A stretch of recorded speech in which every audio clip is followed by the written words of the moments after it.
A tube cutter does not remove material by cutting. It pushes the material sideways. The duller the cutter, the more material is pushed outward at the tube and increasing its outer diameter. In the worst case, the tube may not insert properly into the fitting body, preventing full insertion and increasing leakage risk. A dull cutter also causes excessive deformation, resulting in work hardening at the cut end and hindering proper installation. Turn the cutter knob gradually and evenly to apply consistent cutting pressure. JPE engineers recommend the best method for cutting stainless steel tubing. Advance the cutter knob by one marked increment.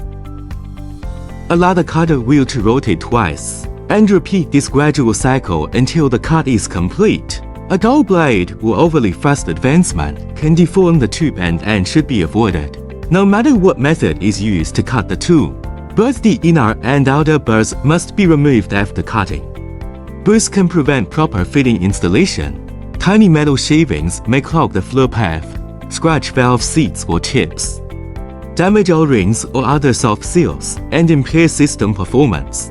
Deburring is essential to ensure proper fitting performance and to maintain a clean, leak-free system. Turn pressure into power.